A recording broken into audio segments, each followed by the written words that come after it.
Have you ever been surfing the internet when you come across one of these boxes that says, "I'm not a robot"? So you check the box and go on your way. But how the does this box know whether you're a robot or not, and why does it matter? Well, to answer that, we actually have to start with these.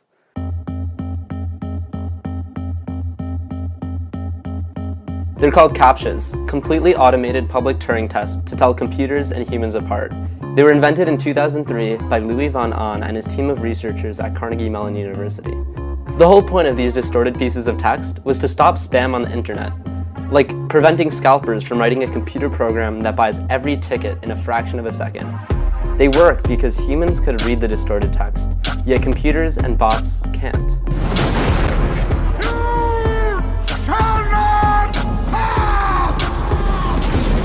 So if you want to stop bots from buying concert tickets or setting up email addresses, we just have to make filling out a CAPTCHA part of the process.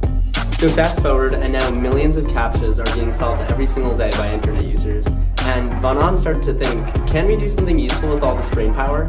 And the answer to that is yes, and this is what we're doing now. So they decided to use that brain power to digitize every single physical book we have. And the way to do that is to take real physical books, scan them, and then use optical character recognition software to translate the words into digital text. What they did was take any words that were too hard for the computer to decipher and upload them into the reCAPTCHA database. So going forward, instead of showing random distorted text, CAPTCHAs started to show words from books that computers couldn't understand. And when enough people on the internet solving these CAPTCHAs wrote the same word for a piece of text shown, that word would be confirmed and uploaded to an ebook database. Von Ahn called this project reCAPTCHA. Their slogan was "Stop Spam, Read Books." At this point, 100 million reCAPTCHAs were being solved every day, the equivalent of 2.5 million books a year. So Google was like, let's acquire reCAPTCHA. And they did, in 2009. And they used that brain power to digitize all of the New York Times archives since the 1800s, as well as all of Google Books. And when they ran out of those, Google started giving people street numbers from Google Street View to help label Google Maps. So everything worked out happily ever after, but not really. Because there were a couple of problems.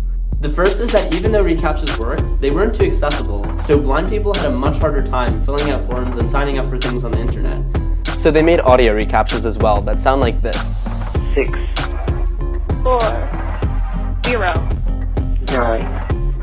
But regardless, reCAPTCHAs became a burden for people with dyslexia, poor hearing, poor sight, as well as other sensory impairments.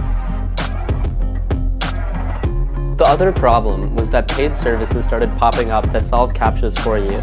The services work because they took your CAPTCHAs and shipped them off to CAPTCHA farms in third world countries, where workers would be paid dirt cheap to solve your CAPTCHAs and ship them back to you, the client.